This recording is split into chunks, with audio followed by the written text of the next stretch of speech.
Welcome Rahul Singh from Super 40 Spoken English. Today I'm going to share a very interesting and very important videos to all of my dear students and friends. आज हम लोग पढ़ने जा रहे हैं वो day 6 और day 6 काफी कमाल का इंपॉर्टेंट है। डे 5 में हम लोग मॉडल्स के बारे में और इंपैरेटिव सेंटेंस के बारे में जाने हैं। तो डे 5 के अंतर्गत 3 वीडियोस मिलेगा आपको, जिसमें आप पहले मॉडल ऑक्सिलरी वर्ब के बारे में जानेंगे। दूसरा वीडियो में आप इंपैरेटिव सेंटेंस के साथ 15 स्ट्रक्चर देखेंगे और उसके बाद मॉडल का एडवांस स्ट्रक्चर देखेंगे, जहां पे मॉडल के साथ है प्लस विथरी का प्रयोग किया गया हुआ। तो उन तीनों वीडियोस देखने के बाद डे 6 में आज हम लोग पढ़ेंगे सिंपल प्रेजेंट टेंस। ठीक है, तो अभी टेंस क्या होता है पहले उसको देख लेते हैं। पहले समझिए यहाँ पे टेंस क्या होता है। देखिए टेंस के बारे में बड़ा सिंपल बातें हैं, ज्यादा मैं बात नहीं करूंगा वीडियो में, सिर्फ हमको डे बाय डे का सिलेबस पढ़नी है। टेंस इज द, यहां देखो मैं क्या लिखता हूं, tense is the study of the, tense is the study of the form of the verb. Tense is the study of the form of the verb. Tense क्या है? क्रिया के रूपों को अध्ययन को ही टेंस कहते हैं, काल कहते हैं। क्रिया के रूपों के अध्ययन को ही काल कहते हैं। क्रिया मतलब V1, V2, V3, V4 और V5। तो आप देख पाएंगे यहाँ पे कि जिस चैप्टर में आप जैसे प्ले होता है, मैंने बताया था आपको, इसका V2 क्या होता है, वो प्लेड होता है, और इसका V3 भी आपका प्लेड होता है, इसका V4 जो आपका होता है प्लेइंग होता है, और इसका V5 जो होता है वो प्लेज होता है। तो आपने देखा कि जिस ग्रामर के टॉपिक के अंतर्गत हम लोग V1, V2, V3, V4, V5 का स्टडी करते हैं उसे ही टेंस कहते हैं। बड़ा सिंपल है। टेंस 3 प्रकार के होते हैं, आप बाद में देख लेंगे उसको। ऐसे देखो यहाँ पे टेंस लिख के डिफरेंशियल लिख लिए होंगे। अब देखो टेंस में अगर लिखो यहाँ पे तो इसको 3 तरीके से मैं तोड़ सकता हूं और आप भी कर सकते हैं, आप लिख पाएंगे। देखिए पहला क्या होता है, प्रेजेंट टेंस, प्रेजेंट टेंस। उसके बाद दूसरा क्या होता है, पास्ट टेंस, यहां देख पाएंगे आप। और तीसरा क्या होता है आपका, फ्यूचर टेंस। वैसे बहुत से ग्रामरियंस का मानना है कि फ्यूचर टेंस नहीं होता है, ठीक है, तो फिर भी बहुत लोगों का मानना है कि टेंस 2 ही होता है, प्रेजेंट टेंस और पास्ट टेंस। लेकिन चलिए आपको स्पोकन इंग्लिश क्लास में जो डे बाय डे का सिलेबस दिया गया है उसके अकॉर्डिंग हमको तीनों पढ़ना है, ठीक है। अब देखिए इस प्रकार से अगर मैं बताऊं आपको, तो ये प्रेजेंट टेंस जो होता है, पास्ट टेंस जो होता है, फ्यूचर टेंस जो होता है, इन सभी टेंसेस का अध्ययन जब करेंगे तो ये तीन टेंस आप देख रहे हैं, ये 12 टेंस हो जाएंगे। कैसे हो जाएंगे थोड़ा उसको देख लेते हैं। अगर इनका क्लासिफिकेशन करें, वर्गीकरण करें, तो मैं थोड़ा सा दिखाता हूं आपको। देखो यहां पे मैं लिखूं अगर प्रेजेंट, ठीक है, खूब ध्यान समझिएगा। यहां मैं लिखूं अगर पास्ट, और अगर मैं लिखूं यहां पे फ्यूचर, तो आप देखो कैसे होगा। यहां पे इसी प्रकार से आप इसका वर्गीकरण करेंगे, ठीक है। अब ये देखो यहां पे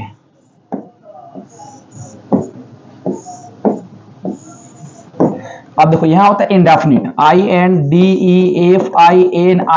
इंडेफिनिट, और सिंपल, इसको आप सिंपल बोल सकते हैं, ठीक है। चलिए यहां पे होता है कंटिन्यूअस, CONTINUOUS, कंटिन्यूअस, और इम्परफेक्ट बोलते हैं, इम्परफेक्ट, ठीक है। चलिए यहां होता है परफेक्ट, और यहां बोलते हैं परफेक्ट कंटिन्यूअस। तो आपको समझ में आएगा कैसे बनता है ये, ठीक है, कैसे 12 होते हैं ये समझिए। चलिए यहां देखिए, अब टेंस जो होते हैं, प्रेजेंट टेंस को भी अगर हम तोड़े तो प्रेजेंट टेंस 4 तरीके से टूटेगा। अगर मैं ऐसे बोलूं, प्रेजेंट इंडेफिनिट या फिर सिंपल प्रेजेंट, प्रेजेंट कंटिन्यूअस या फिर प्रेजेंट इम्परफेक्ट, प्रेजेंट परफेक्ट और प्रेजेंट परफेक्ट कंटिन्यूअस, तो प्रेजेंट टेंस 4 हो गए। उसी प्रकार को मैं पास्ट को लिखूं तो सिंपल पास्ट या past indefinite, past continuous, past perfect और पास्ट परफेक्ट कंटिन्यूअस। अगर मैं फ्यूचर को लूं तो future indefinite, future continuous, future perfect और फ्यूचर परफेक्ट कंटिन्यूअस होता है। इस प्रकार ये 3 टेंस जो आप देख रहे हैं इनके 12 प्रकार हो जाएंगे।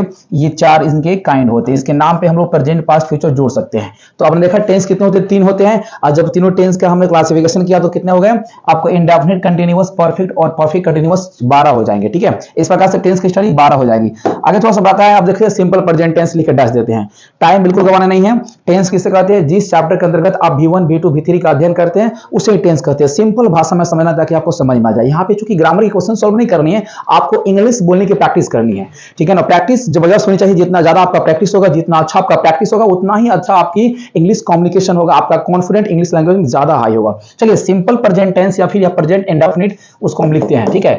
प्रेजेंट इंडेफिनिट आज के जो बैचेज है डे 6 के अंतर्गत हम लोग क्या पढ़ेंगे। चलो यहाँ देखो डे 6 में हम क्या पढ़ेंगे, ध्यान देते रहिएगा आप। डे 6 के अंतर्गत हम लोग पढ़ेंगे जी, तो डे 6 में पढ़ेंगे प्रेजेंट इंडेफिनिट। INDEFINITE।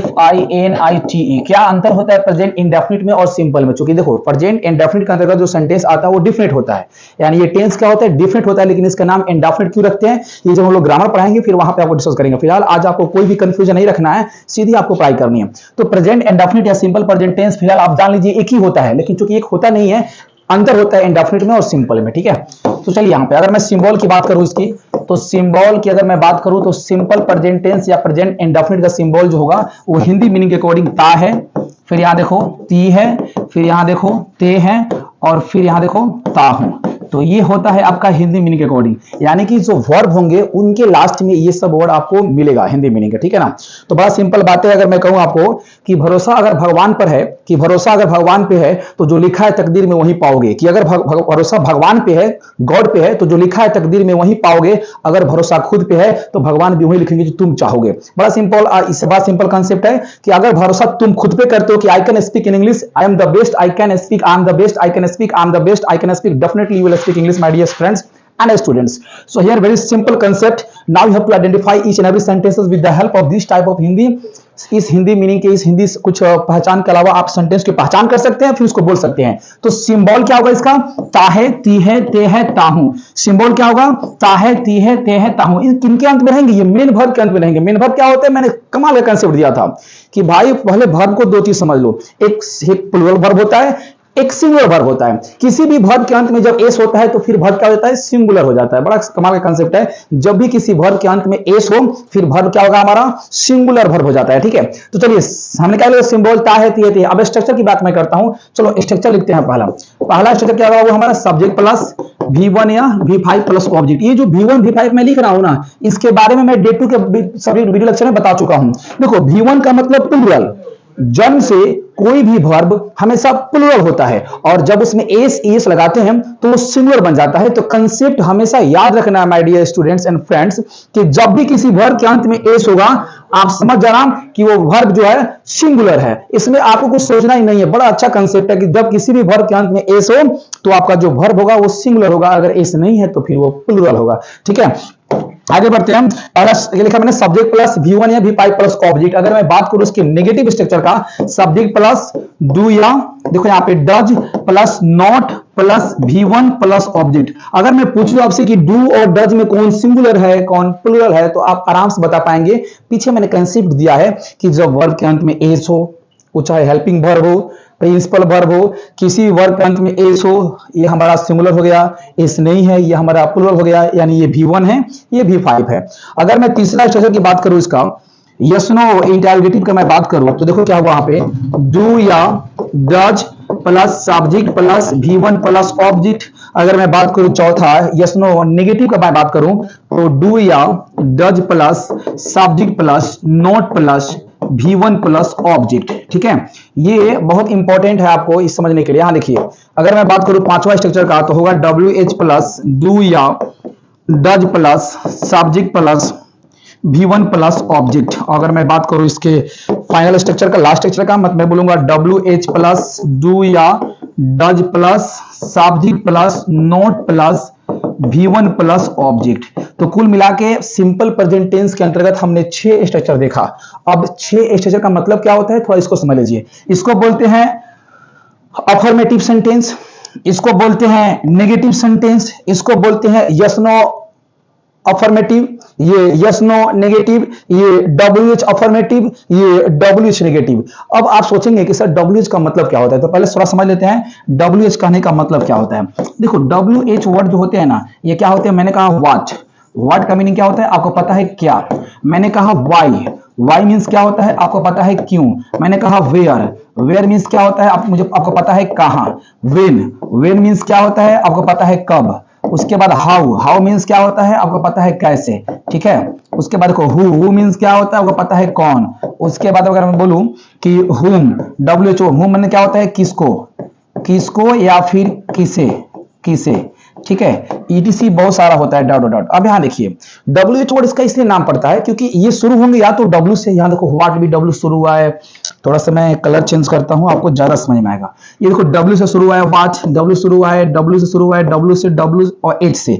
तो ये जब भी शुरू होंगे तो या तो W से नहीं तो H से, इस कारण से इनका नाम क्या दे दिया गया है, WH दिया गया है। दूसरी बात है हिंदी सेंटेंस के में अगर इनका प्रयोग किया गया होगा, मतलब किसी भी हिंदी ट्रांसलेशन में अगर इनका प्रयोग किया गया होगा तो सबसे पहले इन्हीं को लिखते हैं। इसलिए मैं लिखा पहले W लिखेंगे, फिर उसके बाद हेल्पिंग वर्ब लिखेंगे, डू डज में से किसी को लिखेंगे, फिर हम सब्जेक्ट लिखेंगे, फिर V1 लिखेंगे, फिर ऑब्जेक्ट लिखेंगे। और अगर इसको नेगेटिव बनाना हो तो आपको अच्छी तरह से पता है कि मुझे नोट जोड़ना होता है, तो पहले WH आएगा, फिर डू या डज में से किसी एक का प्रयोग करेंगे अकॉर्डिंग टू सब्जेक्ट।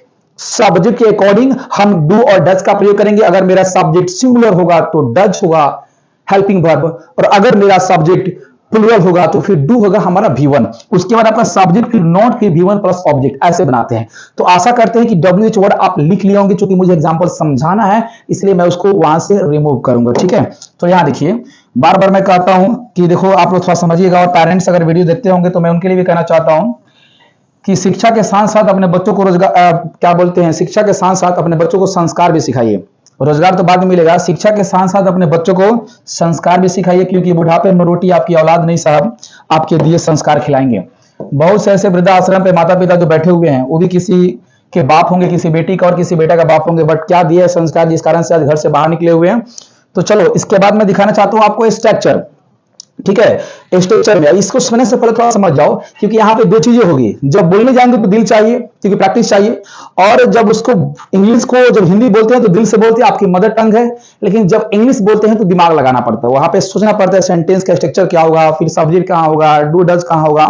तो बड़ा सिंपल कंसेप्ट अगर मैं दूं कि जब दिल और दिमाग में लड़ाई हो, जब दिल और दिमाग मतलब हार्ट और माइंड के साथ लड़ाई हो, तो हमेशा दिल की सुनना चाहिए। मदर टंग के मीनिंग के अकॉर्डिंग आप इंग्लिश बोलिएगा। और गेटिंग कैसे बोलेंगे मैं बताता हूं आपको। चलो 12 सेंटेंस में लेता हूं कि अगर मैं बोलूं कि मैं क्रिकेट खेलता हूं, चलो इसी पे मैं 6 रखूंगा, मैं क्रिकेट खेलता हूं। ठीक है, संडे समझिएगा, मैं क्रिकेट खेलता हूं। चलिए इसके नेगेटिव क्या होगा कि मैं क्रिकेट नहीं खेलता हूं, मैं क्रिकेट नहीं खेलता हूं। और उसके बाद तीसरा क्या होगा, वो क्या मैं क्रिकेट खेलता हूं, क्या मैं क्रिकेट खेलता हूं। यहां देखिएगा क्वेश्चन देना पड़ेगा, क्या मैं क्रिकेट नहीं खेलता हूं, क्या मैं क्रिकेट नहीं खेलता हूं। खूब ध्यान से समझिएगा, नहीं तो ये समझ में आएगा नहीं आपको। अगर ये समझ में आ गया तो आने वाले जितने भी टेंस हैं सब समझ आएंगे। अच्छा, मैं क्रिकेट क्यों खेलता हूं, मैं क्रिकेट क्यों खेलता हूं। अच्छा, मैं क्रिकेट क्यों नहीं खेलता हूं, मैं क्रिकेट क्यों नहीं खेलता हूं। चलो मैं क्रिकेट क्यों नहीं खेलता हूं। तो चलो 6 एग्जाम्पल मैंने दिया आपको। अब ये अफर्मेटिव सेंटेंस है, मैं क्रिकेट खेलता हूं। ये नेगेटिव है, मैं क्रिकेट नहीं खेलता हूं। ये यस नो का अफर्मेटिव है, क्या मैं क्रिकेट खेलता हूं। यस नो का नेगेटिव है, क्या मैं क्रिकेट नहीं खेलता हूं। मैं क्रिकेट क्यों खेलता हूं और मैं क्रिकेट क्यों नहीं खेलता हूं। पहले बात समझिए, ये जो आप देख रहे हैं ना सेंटेंस, ये अफर्मेटिव या नेगेटिव है। ये इसको यस नो डब्ल्यू मतलब ये यस नो क्वेश्चन वर्ड बोलते हैं। जिस प्रश्न का जवाब आप हाँ या ना में देते हैं उसी को बोलते हैं यस नो क्वेश्चन वर्ड। पहले बात समझिएगा, ये क्या सेंटेंस के शुरू में हो या फिर ये क्या सेंटेंस के अंत में हो, इस दोनों ही कंडीशन में हम सेम वर्ब का इस्तेमाल करते हैं। फिर समझ ध्यान से मैं क्या करूं, अगर क्या सेंटेंस के शुरू में हो या फिर सेंटेंस ऐसा रहे कि मैं क्रिकेट खेलता हूं क्या, या फिर ऐसा रहे कि क्या मैं क्रिकेट खेलता हूं, ये दोनों एक ही बात है। तो क्या शुरू सेंटेंस के शुरू में रहे या फिर क्या सेंटेंस के बाद में रहे, इन दोनों स्थिति में हम इसके हेल्पिंग वर्ब को पहले लिखेंगे। आपने देखा, तो बनाते कैसे हैं, चलो उसको थोड़ा सा क्विक देखते हैं तेजी के साथ कि वो बनेगा कैसे, सेंटेंस को ट्रांसलेट कैसे करेंगे। ठीक है, चलिए अब मैं थोड़ा सा कलर चेंज करने की कोशिश करूंगा ताकि आपको समझ में आएगा। ठीक है, थोड़ा सा देखिए एडजस्ट करना पड़ेगा। चलिए अगर आपको समझ में आ रहा होगा, अच्छा प्रिपेयरिंग कर रहा है, थोड़ा सा रुक जाइए। तो आप 6 एग्जांपल आप देख पा रहे होंगे, 6 एग्जांपल के साथ हम लोग कलर चेंज करके बनाएंगे। तो कैसे बनेगा, चलिए पहला सेंटेंस क्या करेंगे, मैं क्रिकेट खेलता हूं। मुझे रखना क्या है, पहले सब्जेक्ट। सब्जेक्ट कौन है उसमें, आई। चलो मैंने आई रख लिया। अब चूंकि मैंने बताया था आई के बारे में कि प्रेजेंट टेंस में, खूब ध्यान से सुनिएगा, ये बड़ा इंपॉर्टेंट बात है कि प्रेजेंट टेंस में और फ्यूचर टेंस में आई जो होता है वो प्लूरल होता है। प्रेजेंट टेंस में और फ्यूचर टेंस में आई क्या होता है, प्लूरल होता है। अब देखो पास्ट टेंस में आई जो होता है हमेशा सिंगुलर होता है। खुद ध्यान समझिएगा, प्रेजेंट फ्यूचर में आई प्लूरल होता है और पास्ट में आई सिंगुलर होता है, अब पर कौन है, प्रेजेंट इंडेफिनिट टेंस, इसलिए यहाँ पे क्या होगा, प्लूरल होगा। तो आई के संग क्या है, V1 की V5, अगर आई सब्जेक्ट हमारा प्लूरल है तो V1 भी क्या होता है, प्लूरल, तो हमने V1 लगाना है। V1 क्या है, वर्ब कौन, इसमें खेलना, वर्ब कौन इसमें खेलना, तो खेलना के इंग्लिश क्या होता है, प्ले। मैंने लिखा यहाँ पे आई प्ले। उसके बाद क्या बचा, हमको कह रहा है ऑब्जेक्ट, तो हम भी लिखेंगे यहाँ पे ऑब्जेक्ट क्रिकेट, हो तो गया आई प्ले क्रिकेट, मैं क्रिकेट खेलता हूं, हो गया सेंटेंस मेरा। अगर यहाँ पे रहता कि वह क्रिकेट खेलती है, अगर मैं यहाँ पे रहता कि वह क्रिकेट खेलती है, चाहे खेलता है, अगर ही रहता बाबू, तो ही के साथ, चूंकि ही हमारा सिंगुलर सब्जेक्ट है, बात सबसे पहले हमारा, अगर मैं बोलूं यहाँ पे ही, सी, इट और एक नाम, ये क्या है, हमारा सिंगुलर सब्जेक्ट है, ये सब क्या है, सिंगुलर सब्जेक्ट है। इनके साथ क्या लगेगा, V5, जिसके अंत में एस लगा हो। तो देखो यहाँ पे डज में एस है यानी सिंगुलर है, फिर वहां पे अगर मैं प्ले में एस लगा दूंगा तो सिंगुलर हो जाएगा। लेकिन कब एस लगाएंगे, जब हमारा ही रहे, सब्जेक्ट सी रहे, इट रहे, चाहे किसी का नाम रहेगा, तब हम लगाएंगे वहां पे V5। फिलहाल अगर हमारा सब्जेक्ट आई हो, यू हो, वी हो और दे हो, तो इस स्थिति में हम V1 लगाएंगे। और V1 के बारे में, V5 के बारे में डे 2 में अच्छे से बताया गया आपको, ठीक है। तो चलो, मैं क्रिकेट खेलता हूं, इंग्लिश हो गया आई प्ले क्रिकेट। अच्छा, अब कह रहे हैं कि मैं क्रिकेट नहीं खेलता हूं, चलो सब्जेक्ट क्या है हमारा, आई, तो मैंने लिखा है यहाँ पे आई। अब आई के साथ डू की डज, आई हमारा प्लूरल है और डू हमारा प्लूरल है, जैसा सब्जेक्ट वैसा वर्ब। तो हमारा सब्जेक्ट अगर प्लूरल है तो हमको वर्ब भी चाहिए प्लूरल, चलो आई के साथ क्या लगता है, डू लगता है, चलो मैं लगा दिया डू यहाँ पे। अब करा लिखिए नोट, तो हम भी लिखेंगे यहाँ पे नोट। अब करा लिखिए V1, वर्ब कौन है उसमें, खेलना, प्ले, तो होगा आई डू नॉट प्ले। उसके बाद क्या है हमारा ऑब्जेक्ट क्रिकेट, तो हम भी लिखेंगे I do not play cricket, ठीक है। चलिए, तीसरा क्या कर रहा है, क्या से सेंटेंस, जो सेंटेंस क्या से शुरू होता है, जिसका आंसर आप यस नो में देते हैं, चलिए वो कैसे बनता है। पहले कर रहा है डू या डज, लेकिन ये डू या डज किसके अकॉर्डिंग लगेगा बाबू, ये डू या डज आएगा सब्जेक्ट के अकॉर्डिंग। सब्जेक्ट क्या है मेरा, आई, तो आई के संग क्या आएगा, डू, तो पहले डू को बाहर निकालते, चलो डू हो गया हमारा। अब कर रहा लिखिए सब्जेक्ट, सब्जेक्ट क्या है इस सेंटेंस में, सब्जेक्ट हमारा है आई, आई हो गया। अब कर रहा लिखिए V1, V1 कौन है उसमें, प्ले, तो do I play, sorry play, do I play cricket, हो तो गया sentence, do I play cricket, क्या मैं क्रिकेट खेलता हूं। चलो चौथा क्या कर रहा है कि लिखिए पहले डू या डज, तो हम फिर लिखेंगे क्या, लिखेंगे डू, और डू कहा लिखेंगे क्योंकि सब्जेक्ट हमारा आई है। चलो डू हो गया सब्जेक्ट का लिखने के लिए, सब्जेक्ट क्या है हमारा आई है, तो डू आई। अब कह लिखिए नोट, क्योंकि इसमें स्ट्रक्चर में नोट दिया हुआ है और वहां भी नोट दिया हुआ है, क्या मैं क्रिकेट नहीं खेलता हूं, इस नहीं के लिए क्या लगाना पड़ेगा आपको, नोट, तो हम भी लिखेंगे नोट। अच्छा, नोट के बाद कह लिखिए V1, V1 कौन इसमें, खेलना, तो हो गया प्ले, प्ले हो गया। उसके बाद क्या, ऑब्जेक्ट क्रिकेट, तो मैंने क्या देखा यहाँ पे, आपने क्या देखा यहाँ पे कि बन गया I play cricket, I do not play cricket, do I play cricket, do I not play cricket. अब आया WH, WH कैसे, क्योंकि यहाँ दिया हुआ है क्यों, कहां, कब, कैसे। अगर WH वर्ड दिया रहा है, कुछ देर पहले मैंने WH वर्ड वहां पे लिखा था, तो अगर उनमें से किसी WH वर्ड का इस्तेमाल हिंदी मीनिंग में किया गया हो, तो उसका इंग्लिश बनाते समय सबसे पहले हम WH वर्ड को ही लिखते हैं। चलिए, क्यों कह रहा है, क्यों का इंग्लिश क्या होता है आप मुझे बताएंगे, क्यों का इंग्लिश क्या होता है आप मुझे बताएंगे, क्योंकि ऑलरेडी आपको बता दिया गया है। तो मैंने क्या लिखा यहाँ पे, वाई, WHY, वाई हो गया। अच्छा, वाई के बाद WH के बाद क्या लिखना है, डू और डज। फिर वही बात है, डू और डज किसके अकॉर्डिंग आएगा, ये आएगा सब्जेक्ट के अकॉर्डिंग। हमारा सब्जेक्ट सिंगुलर होगा तो डज आएगा, हमारा सब्जेक्ट प्लूरल होगा तो फिर डू आएगा। चलो देखते हैं हमारा सब्जेक्ट क्या है। इस सेंटेंस में सब्जेक्ट हमारा आई है, तो आई के साथ पता है आपको डू आएगा, तो चलो लगाते हैं वाई डू। उसके बाद हमारा सब्जेक्ट लिखिए, अब सब्जेक्ट क्या है हमारा आई, तो हम कह रहे आई लगा दिया। अब कह रहे लिखिए V1, V1 कौन है, प्ले, तो हमें यहाँ पे प्ले का इस्तेमाल कर लिया। और अंत में कह रहा लिखिए ऑब्जेक्ट, ऑब्जेक्ट क्या हमारा cricket, Y do I play, CRICKET, Y do I play cricket, WH word, sorry जो WH क्वेश्चन मार्क का प्रयोग मैंने कर दिया, क्वेश्चन मार्क का प्रयोग मैंने कर दिया WH वर्ड के साथ। अब देखिए, मैं क्रिकेट क्यों नहीं खेलता हूं, इसी को नेगेटिव बनाया गया है, तो पहले क्या लिखना है हमको, WH। चलो देखते हैं WH का है क्यों, क्योंकि इंग्लिश क्या होता है, वाई। चलो वाई हो गया। अच्छा, वाई के बाद क्या लिखना है हमको, डू या डज में से किसी एक को लिखना है, लेकिन किसके अकॉर्डिंग, सब्जेक्ट के अकॉर्डिंग। सब्जेक्ट क्या है, आई, आई के अकॉर्डिंग हम क्या लिखेंगे, वो यहाँ पे डू लिखेंगे। तो चलो हमने लिखा है यहाँ पे वाई डू। उसके बाद क्या लिखिए सब्जेक्ट, सब्जेक्ट क्या है हमारा आई, वाई डू आई। उसके बाद क्या लिखिए नोट, तो हम भी लिखेंगे नोट, जैसा स्ट्रक्चर कह रहा है वैसा ही काम करना हम। अब कह रहा लिखिए V1, तो इसमें V1 कौन है, खोजो खोजो। V1 मतलब खेलना, जाना, खाना पीना, हंसना मरना जीना, V1 खेलना कह रहा है, play, Y do I not play. उसके बाद क्या है ऑब्जेक्ट, ऑब्जेक्ट क्या हमारा क्रिकेट, तो CRICKET क्रिकेट। अंत में क्वेश्चन मार्क का प्रयोग करेंगे। इस प्रकार आपने देखा कि ये 6 स्ट्रक्चर है और इसके 6 एग्जाम्पल है। ये आई के साथ हमने सब में V1 रख दिया है। अगर मैं एग्जाम्पल देता हूं आपको बनाने के लिए, आप जल्द बना के मुझे कमेंट कर देंगे, और अगर मुझे आप इस मेरे नंबर पे मैसेज कर देंगे, ठीक है, चेक कर लूंगा मैं वहां पे। तो चलिए कैसे क्या बनाना है आपको पहले उसको समझिए। एक स्ट्रक्चर को देखना है और इसी के अकॉर्डिंग 6 एग्जाम्पल बनाना है, 6 हिंदी लिख करके। तो पहला आप एक जल्दी से लिखो, तो test yourself, test yourself, यहां खुद को टेस्ट करना है और मुझे मेरे नंबर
से पीछे मैंने पढ़ाया था आपको सिंपल प्रेजेंट टेंस का 6 स्ट्रक्चर, वैसा ही उसी टेंस में ये एक एडवांस स्ट्रक्चर होता है जिसका बोलचाल में बहुत ही ज्यादा कॉमन इस्तेमाल होता है। इस कारण से इसको पढ़ना समझना उतना ही जरूरी है जितना आपने सिंपल प्रेजेंट टेंस को पढ़ने में दिमाग लगाया है, उतना ही दिमाग का इस्तेमाल यहां भी करना है आपको, क्योंकि ये भी बहुत इंपॉर्टेंट है। इससे बहुत से सेंटेंस आप बोलते हैं, सुनते हैं और लोग आपसे प्रश्न करते हैं, तुम क्या करना चाहते हो, तुम आगे तुम क्या बोलना चाहते हो, तुम कितना मार्क्स गेन करना चाहते हो लाइफ में, तुम्हारी क्या अपना सपना है, क्या तुम वहां जाना चाहते हो, क्या तुम डॉक्टर बनना चाहते हो, आईएएस बनना चाहते हो, क्या तुम क्रिकेट खेलना चाहते हो, क्या तुम मुझसे बात करना चाहते हो। ऐसे बहुत से सेंटेंस आप सुनते हैं और बोलते हुए, इसलिए बहुत इंपॉर्टेंट है। चलिए, तो अब जिस प्रकार से 6 स्ट्रक्चर मैंने टेंस में लिखा था प्रेजेंट इंडेफिनिट टेंस में, उसी प्रकार से इस सिंबल के साथ, चाहता चाहती के साथ मैंने फिर से 6 स्ट्रक्चर लिखा है। कैसे बनाते हैं इसको देखते हैं। पहला चीज बिल्कुल यहाँ पर क्लियर कर लो, क्या वांट V1 है। मैंने क्या कहा था कि जिस वर्ब के अंत में एस होगा वही होगा सिंगुलर, और जिसके अंत में एस नहीं होगा वो होगा प्लुरल। तो आप आसानी से इस बात को जज कर सकते हैं कि वांट हमारा सिंगुलर है कि प्लुरल है, वांट्स हमारा सिंगुलर है कि प्लुरल है। तो अकॉर्डिंग टू अगर मैं बताऊं आपको, चलिए यहां थोड़ा सा देख लेंगे। अगर आप स्ट्रक्चर लिखेंगे तो थोड़ा समझिए ध्यान से, फिर से लिखना पड़ेगा मुझे स्ट्रक्चर, ठीक है। यहां देखिए, अगर मैं फिर से वो सिंबल थोड़ा सा लिखूं, आप बताऊं आपको थोड़ा सा लिख करके तो समझ पाएंगे आप। देखिए यहाँ पे चाहता है, फिर देखो यहाँ पे चाहती है, और फिर देखो यहाँ पे चाहते हैं। अब इसको चाहता हूं भी हो सकता है, इसका स्ट्रक्चर मैं फिर से लिखूं अगर, तो सब्जेक्ट प्लस वांट या wants plus two plus V1 plus object. चलिए एग्जांपल लिखिए, मैं समझाऊंगा यहीं पे एग्जांपल के साथ कि मैं जाना चाहता हूं, मैं जाना चाहता हूं। चलिए छोटा छोटा एग्जांपल मैं लिख रहा हूं, कैसे बनेगा। पहले क्या लिखिए, सब्जेक्ट। सब्जेक्ट कौन है हमारा बाबू, आई। चलो आई के साथ वांट की वांट्स, तो आपको पता है आई प्लुरल है, इसलिए हमको वांट लगाना पड़ेगा। आई के साथ क्या लगेगा यहाँ पे, आई वांट। उसके बाद देखिए, उसके बाद कर रहा है टू, तो हम भी क्या लिखेंगे यहाँ पे, टू, आई वांट टू। उसके बाद कर रहा है V1, V1 क्या है यहाँ पे, जाना, आई वांट टू गो। ठीक है, बन गया, मैं जाना चाहता हूं। चलिए दूसरा लिखते हैं इसका। दूसरा क्या होता है, सब्जेक्ट प्लस डोंट या doesn't plus want plus two plus V1 plus object. चलिए अगर मैं कलर चेंज करूं तो आपको मैं बताऊंगा कि मैं नहीं जाना चाहता हूं। एग्जांपल क्या होगा, मैं नहीं जाना चाहता हूं, मैं नहीं जाना चाहता हूं। कैसे बनेगा वो, यहां देखो आई, चलो सब्जेक्ट में लिख दिया आई, और देखो डोंट की डजंट, तो आई के साथ डोंट का प्रयोग होता है, पता है आपको, आई डोंट। डू, देखो डोंट काहे लिख रहे हैं, आपको थोड़ा सा कंफ्यूजन नहीं होना है। डू प्लस नोट को क्या बोलते हैं बाबू, डोंट बोलते हैं, और डज प्लस नोट को डजंट बोलते हैं। तो घबराना बिल्कुल नहीं है, ये सब समझ में आपको आना चाहिए, ठीक है। इतना बेसिक तो आप जानते ही होंगे, तभी आप इंग्लिश पढ़ रहे हैं, ठीक है। याद देखिए, मैंने कहा कि आई डोंट, उसके बाद डोंट के बाद क्या लिखेंगे हमको, वांट, तो हम भी क्या लिखेंगे यहाँ पे, वांट, आई डोंट वांट। उसके बाद क्या लिखिए, टू, तो हम भी क्या लिखेंगे यहाँ पे, to, I don't want to. उसके बाद क्या लिखे, V1, V1 क्या है, go, I don't want to go, मैं नहीं जाना चाहता। चलिए तीसरा मैं लिखता हूँ इसका स्ट्रक्चर। पहले क्या होता है, डू, या फिर क्या होता है, डज, फिर होता है सब्जेक्ट, फिर होता है आपका वांट, फिर होता है आपका टू, प्लस होता है V1, प्लस होता है आपका ऑब्जेक्ट। चलिए अब क्या पहले आएगा, चूंकि पता है कि डू डज बाहर निकल गए, तो पहले क्या आएगा, क्या निकलेगी, लिखेंगे क्या मैं जाना चाहता हूं, क्या मैं जाना चाहता हूं, क्या मैं जाना चाहता हूं। चलो कैसे बनेगा, देखो यहाँ पे पहले लिख लेंगे डू या डज। तो फिर मैं बार बार कह रहा हूं कि डू या डज किसके अनुसार, सब्जेक्ट के अनुसार। सेंटेंस में सब्जेक्ट कौन है, मैं, तो मैं के साथ क्या लिखेगा, डू की डज, ऑलरेडी जानते हैं मैं के साथ क्या लगेगा, डू। चलो हम लगाते हैं यहाँ पे डू। अच्छा डू के बाद क्या लिखना है हमको, सब्जेक्ट। सब्जेक्ट कौन है वो, आई, तो हम लगाते हैं यहाँ पे आई। उसके बाद क्या लिखिए, वांट, तो हम भी लिखेंगे वांट। जैसे स्ट्रक्चर कह रहा है वैसा ही करना है आपको, अपना कुछ करना नहीं, वांट। अब अगर लिखिए टू, तो हम भी लिखेंगे यहाँ पे टू। अब अगर लिखिए V1, V1 कौन इसमें, गो, और ऑब्जेक्ट नहीं तो सिर्फ गो लिखे छोड़ देंगे, ठीक है ना। तो हो गया हम do I want to go, क्या मैं जाना चाहता हूं। चौथा क्या होगा इसका मतलब, डू या does plus subject plus note plus want plus two plus V1 plus object, ठीक है। चलो अब देखो कलर चेंज करते हैं, आपको समझ में। एग्जांपल लिखिए, क्या मैं जाना नहीं चाहता हूं, क्या मैं जाना नहीं चाहता हूं। तो देखो तो यहाँ पे चाहता हूं, क्या मैं जाना नहीं चाहता हूं। चलिए कैसे बनेगा, पहले क्या लिखना हमको, डू या डज में से किसी एक को, किसके अनुसार, सब्जेक्ट के अनुसार। सब्जेक्ट कौन है, आई, आई के साथ क्या निकलता है, डू। बात समझ रहे ना, तो लिखूंगा यहाँ पे, चलो डू। अच्छा डू के बाद क्या लिखना है हमको, डू या डज में से एक लिखना है, तो मैंने डू लिख दिया। अब क्या लिखना है, आई, सॉरी अब लिखना है सब्जेक्ट। सब्जेक्ट क्या है इसमें, आई, तो मैं आई लगा दिया। अब कर लिखिए नोट, तो हम भी लिखेंगे यहाँ पे नोट। जैसा स्ट्रक्चर होगा वैसा ही हमारा सेंटेंस होगा, नोट। अब अगर लिखिए वांट, हम भी लिखेंगे यहाँ पे वांट। WANT want. अब करा लिखिए टू, तो हमें लिखेंगे यहाँ पे टू। अब करा लिखिए देखो प्लस के बाद ऑब्जेक्ट, क्योंकि वहां पे ऑब्जेक्ट नहीं है, V1 है, तो V1 क्या होगा हमारा गो। हो तो गया do I not want to go. कितने लोग इसको, इस नोट को और इस डू को यही पे लिख देते हैं, क्या लिखते हैं, don't I want to go. तो आपको घबराना बिल्कुल नहीं है, आपको ऐसा ही लिखना जैसे मैं लिख रहा हूं, ठीक है, ताकि समझ में आएगा आपको। चलिए इसका WH क्या होगा मैं लिख बताता हूं। इसका पांचवा स्ट्रक्चर क्या होगा, WH प्लस डू या डज प्लस होगा आपका subject plus want plus two plus V1 plus object. Question, चलिए एग्जांपल क्या होगा इसको थोड़ा समझिए। एग्जांपल होगा, चलिए क्या लिखूं, मैं क्यों जाना चाहता हूं, मैं क्यों जाना चाहता हूं, मैं क्यों जाना चाहता हूं। चलिए अब देखो WH आ गया, WH कहां है यहाँ पे क्यों। अच्छा बार बार ये क्यों देख के मत सोचना खाली क्यों ही आता है, वहां पे कुछ भी हो सकता है, कहां कब कैसे, ठीक है ना, कौन। तो WH कोई भी बहुत सारा WH वर्ड होता है, आप किसी को भी वहां पे रख सकते हैं। तो मैं क्यों जाना चाहता हूं इंग्लिश क्या होगा, चलो WH क्यों का इंग्लिश क्या होता है आपको पता है, पहले क्या लिखना है WH, क्या लिखेंगे वहां पे वाई, मैं लिखा यहाँ पे वाई। अच्छा WH वर्ड के बाद क्या लिखना है डू या डज, लेकिन ये डू या डज किसके अकॉर्डिंग आएगा, सब्जेक्ट के अकॉर्डिंग। मुझे बताओ थोड़ा सब्जेक्ट क्या है यहाँ पे आई, तो आई के संग डू की डज, अरे भाई आई के साथ डू की डज, आप कहेंगे सर डू, चलो डू हो गया। अब करा लिखिए सब्जेक्ट, सब्जेक्ट कौन है, मैं मतलब आई हो गया। चलो अब करा लिखिए वांट, तो हम क्या लिखेंगे यहाँ पे वांट, चलो मैंने यहाँ पे वांट लिख दिया। अब करा लिखिए टू, तो हम भी क्या लिखेंगे यहाँ पे टू, चलो वांट टू हो गया। अब करा लिखिए V1, V1 कौन है इसमें, जाना, तो इंग्लिश का यहाँ पे I want go to go, हो तो गया why do I want to go, मैं क्यों जाना चाहता हूं। ठीक है, पहली बार में वीडियो को आप देखो, पहली बार में इसका असाइनमेंट बना लो, लिख लो, और दूसरा बार बैठ के इस वीडियो को देखोगे तो आपको समझ में आएगा, ठीक है। अब यार देखिए छठा क्या होता है, WH वर्ड प्लस डू या does plus subject plus note plus, यहां देखो want plus two plus V1 plus object, ये आपका होता है लास्ट स्ट्रक्चर। इसका एग्जांपल क्या होता है कि मैं क्यों नहीं जाना चाहता हूं, मैं क्यों नहीं जाना चाहता हूं, मैं क्यों नहीं जाना चाहता हूं। कोशिश करो समझने के लिए, ठीक है, इसको जितना समझे उतना ही बोलेंगे। मैं क्यों नहीं जाना चाहता, इंग्लिश क्या होगा यहां देखो, तो पहले क्या होगा वाई, वाई क्यों, क्यों का इंग्लिश क्या होता है वाई, मैं लिखा वाई। अच्छा वाई के साथ आएगा डू, वाई डू, उसके बाद क्या आएगा हमारा सब्जेक्ट, सब्जेक्ट क्या हमारा आई, वाई डू आई। उसके बाद क्या लिखना है हमको नोट, तो हम भी क्या लिखेंगे यहाँ पे नोट। अच्छा उसके बाद क्या लिखना है वांट, तो हम भी क्या लिखेंगे यहाँ पे वांट, हो गया। तब लिखना है आपको टू, हम भी क्या लिखेंगे यहाँ पे टू। तब क्या लिखिए V1, V1 कौन इसमें खोजो खोजो, V1 कौन है जाना, तो हम लिखे यहाँ पे गो। और उसके बाद कहा कहीं नहीं है, कुछ भी नहीं है, तो छोड़ देंगे वहां पे why do I not want to go, मैं क्यों नहीं जाना चाहता हूं।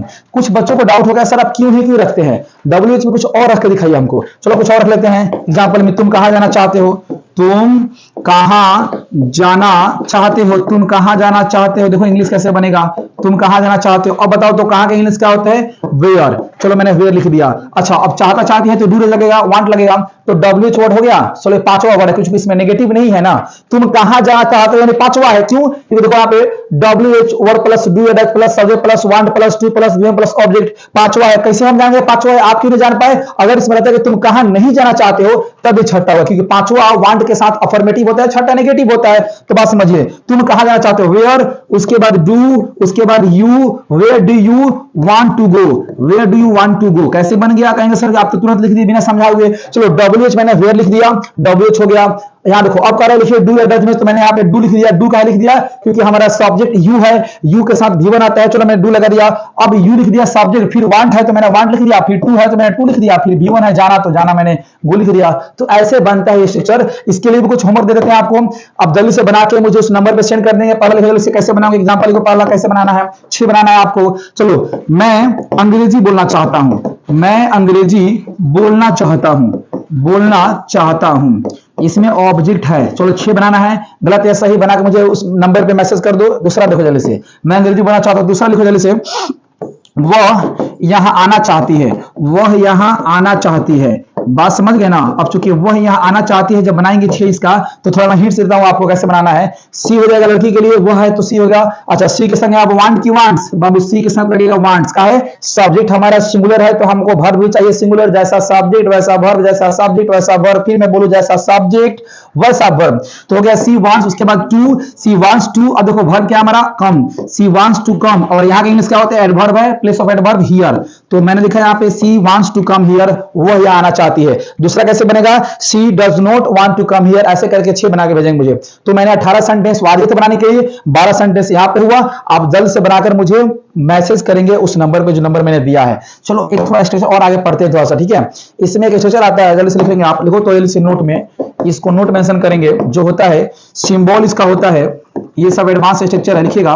दिल करता है, दिल करता है या फिर दिल कर रहा है। यहां देखो दिल कर रहा है, दिल करता है या फिर दिल कर रहा है, ठीक है। देखो मन करता है या फिर मन कर रहा है, ठीक है, मन कर रहा है। कंटिन्यूअस में हो, इंडेफिनिट में कोई नहीं पड़ता है। जी चाहता है, याद देखो जी चाहता है या फिर जी चाह रहा है, ठीक है, जी चाह रहा है। ये होता है इसका सिंबल। कैसे बनेगा इस तरह का सेंटेंस, स्ट्रक्चर देखते हैं। चलिए इसका बाबू स्ट्रक्चर क्या होता है थोड़ा सा देख लेते हैं, ठीक है। स्ट्रक्चर इसका होता है, चलिए, आई feel like 2 + V1 + other word. चलो अब आप कहेंगे सर आई क्या लिखे, क्योंकि आप अपने ही दिल की बात ना जानते हैं, आप अपने ही मन की बात ना जानते हैं। अगर किसी और की दिल की बात जानते होंगे, अगर किसी और की मन की बात जानते होंगे, तो फिर जैसा लगाना है ऐसा लगा लेंगे। आई के साथ V1 होगा, अगर ही लिखेंगे तो फील्स हो जाएगा, बस खत्म हो जाएगा। चलो अगर मैं बोलूं, एग्जाम्पल लिखूं कि दिल चाहता है, मैं अंग्रेजी बोलूं, दिल चाहता है, दिल चाहता है मैं अंग्रेजी बोलूं। देखो तो यहाँ पे दिल चाहता है मैं अंग्रेजी बोलूं, कैसे बनेगा बाबू, थोड़ा समझिए ध्यान से। दिल चाहता है मैं अंग्रेजी बोलूं, कैसे होगा, आई सब्जेक्ट हो गया। चलो यहां से लेकर यहां तक उतार दो, आई फील लाइक टू। अब क्या बोलना का मन करता है, इंग्लिश बोलने का, I feel like to speak English, I feel like to speak English. चलो मन करता है घर जाऊं, सेंटेंस बनाओ तो, मन करता है घर जाऊं, I feel like to go home, I feel like to go home, मन करता है घर जाऊं। चलो दिल चाहता है तुमसे बातें करो, दिल चाह रहा है, मन कर रहा है तुमसे बातें करो। ऐसा कोई भी सेंटेंस हो, कैसे बनेगा, I feel like to talk to you, I feel like to talk to you. दिल चाहता है सो जाऊं, I feel like to sleep, मन करता है कुछ खाऊं, I feel like to eat something. ऐसा सेंटेंस बनाने के लिए आप स्वतंत्र है, बना पाएंगे। एक स्ट्रक्चर और होता है, इसको लिख लेंगे आप ध्यान से।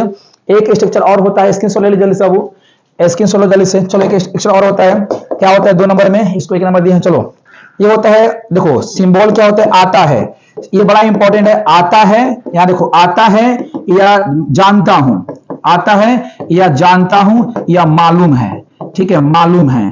या फिर कैसे बोला जाता है, कैसे, कैसे डैश डैश, ऐसे इसका सिंबल होता है। एग्जांपल जब लिखेंगे तो समझ में आएगा। चलो इसका स्ट्रक्चर क्या होता है उसको समझ लेते हैं। इसका स्ट्रक्चर जो होता है वैसे होता है, सब्जेक्ट प्लस KNOW नो, या फिर KNOWS no, subject plus no या knows plus how to, HOW how to plus V1 plus other word. इसको ऐसे बनाएंगे। चलिए कैसे बनेगा उसको देखते हैं, थोड़ा सा आगे बढ़ाते हैं। इसको समझ में आ रहा होगा, आप लिख पा रहे होंगे। वीडियो को पहले लिख लीजिए, फिर दोबारा 2 बार वीडियो देखना है। एक बार में आपको नोट तैयार करना है, आपको असाइनमेंट तैयार करना है, दूसरा बार में इसको समझना है, वीडियो देखना है, ठीक है। करे कि चलो एग्जाम्पल में लिखता हूं कि मुझे अंग्रेजी बोलना आता है, मुझे अंग्रेजी बोलना आता है, मुझे अंग्रेजी बोलना आता है।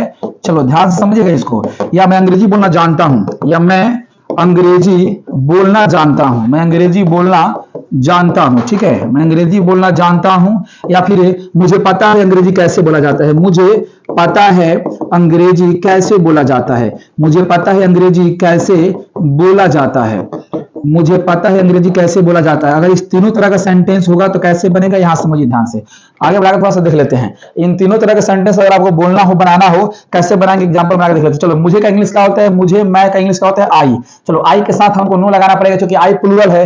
अब आई प्लूरल है तो देखो क्या यहाँ पे आई के साथ नो लगेगा, ठीक है, आई नो। अब लिख रहा है हाउ तो हम भी लिखेंगे हाउ, लिख रहा है टू तो हम भी लिखेंगे टू। अब लिख रहा है V1 को होने से बोलना, बोलना ही वर्ब है ना, तो लिखेंगे I know how to speak, क्या होगा, स्पीक। अंत में ऑब्जेक्ट क्या है, English, I know how to speak English. बन तो गया, I know how to speak English, मुझे पता है अंग्रेजी कैसे बोला जाता है। इन तीनों का इंग्लिश यही हो जाएगा।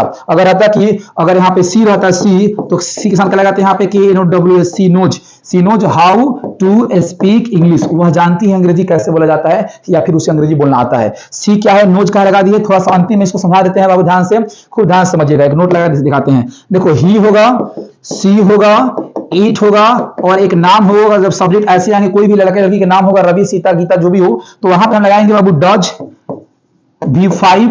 अगर वांट्स लगाना हो तो फिर वहां लगेगा वांट्स, ठीक है। चलो आगे देख लेते हैं। अगर आई हो, यू हो, वी हो, और फिर दे हो, और एक से ज्यादा नाम हो, तब लगेगा वहां पे डू, अगर V1 लगाना हो तो V1, और अगर वांट लगाना हो तो फिर वहां पे want.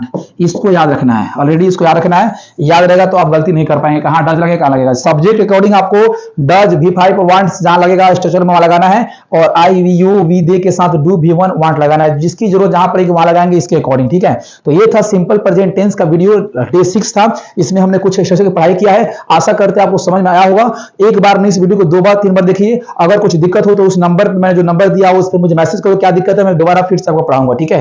Thank you so much for watching this video. Best of luck, keep studying carefully. Anyone who has never made a mistake, anyone who has never made a mistake has never tried anything new. Thank you, best of luck, keep studying carefully. Thank you.